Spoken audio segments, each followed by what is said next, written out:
So, it's the time of day where I come out to the coop, check everybody, and call everybody in if I can. The Appenzellers like to roam around the driveway and pick bugs, and they usually come in when I call them, although sometimes when it's very nice weather, they will stay out. So one of the guineas is right here. I find guinea fowl to be so interesting. They're so loud and they get a bad rap, but I am very impressed with how well they take care of the flock. And they take care of each other as well. I have a couple stories that I will tell about the guineas, and since we've moved here, I'll do a quick short video on that on another time because they have really impressed me. And then I have one of my Australorps next to my little Diablo, who is enjoying some mealworms and soldier fly, which is their typical snack. And there's some chicken sex. I probably shouldn't show that. YouTube might not like that part. I do have some Talbot Polish too. Those are kind of fun. They're over there. I let them hang out in the coop during the day. They don't go outside. They're too flighty and dingy and they get lost. So they are not allowed to go out free ranging. And the Australorps do, although I have them in right now because the Appenzellers are a little intimidated by Stevie, who is the big rooster. He's over there. Stevie! He knows his name too. Hi, Stevie. Stevie is an Australorp rooster. He's actually a cockerel still because he's not even a year old. He is a big boy already. He's going on 6 months old. He is in the middle of rooster puberty, aka ruberty.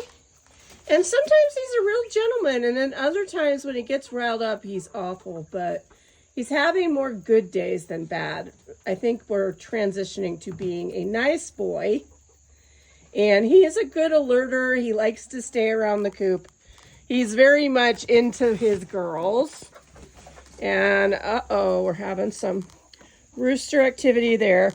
He and Diablo actually usually get along pretty well. He chased him out of the video last night, but he actually does tolerate Diablo. Diablo is very polite, and he is just not out to rebel rouse too much. He just wants a few ladies and to just be cool, and he is really cool, and he hangs out by the coop as well. And the other La Flèche chicks, which are pullets, they stay here in the coop too. They don't wander far, which I'm surprised because they're supposedly good free rangers too, but they just like it here in the coop. We have a nice coop, and they feel more comfortable with that. So there is one of my Australorp hens. You can see how they're not very developed yet as far as sexual maturity versus my Australorps, which are nearly the same age. And they are already laying eggs.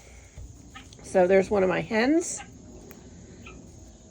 And I haven't been able to tell them apart. I need to put some leg bands on these guys because black Australorps, unless they have a little differentiation in their comb, they are hard to tell apart.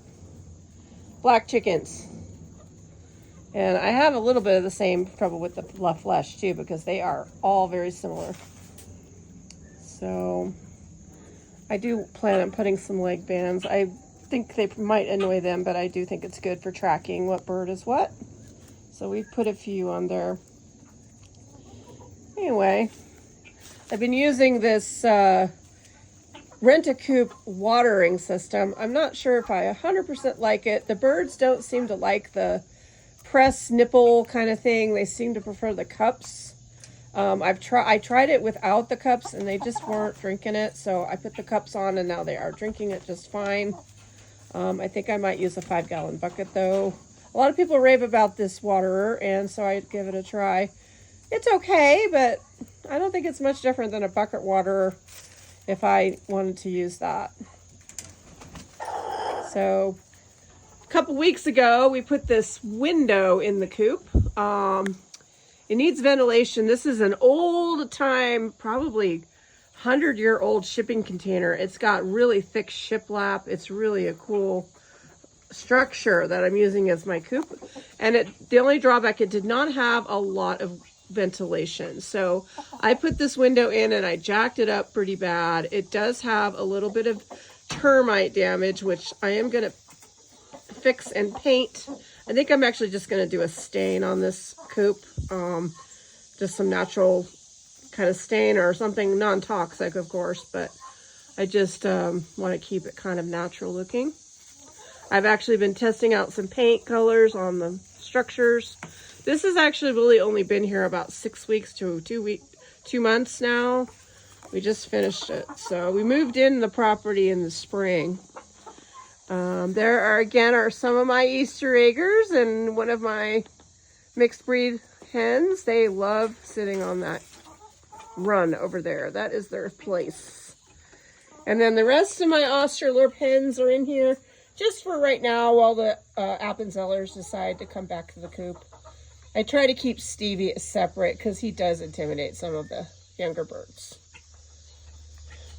So this is my video update for today, and I hope everybody's having a wonderful day. The weather in North Carolina right now is fantastic. Waxhaw, North Carolina, it's beautiful today, 80 degrees. Feels like fall. There are still cicadas buzzing, but I think we're past the big heat waves, I hope. And knock on wood, no hurricanes. But so far, so good. Here is one of the guineas. I am so shocked at how big they are. Gosh, they are big birds.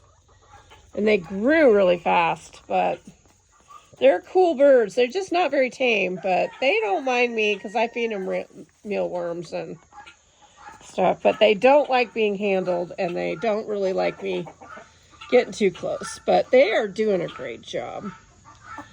So I do have a lot of black birds. You'll notice that in my coop, I have a lot of dark colored birds. And I was told that since I did want to free range quite a few of my birds, that black birds are good because they kind of resemble crows. And the hawks are less likely to get them.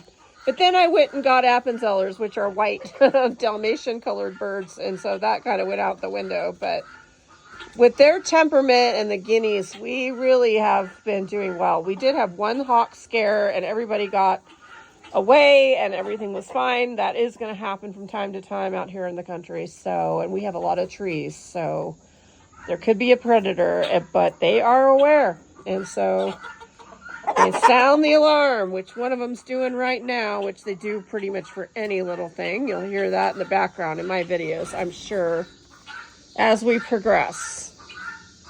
So this is a little longer video, but I'm trying to post something at least daily, even if it's just short, but wanted to talk a little bit more about what we're doing here and watching my birds have a snack.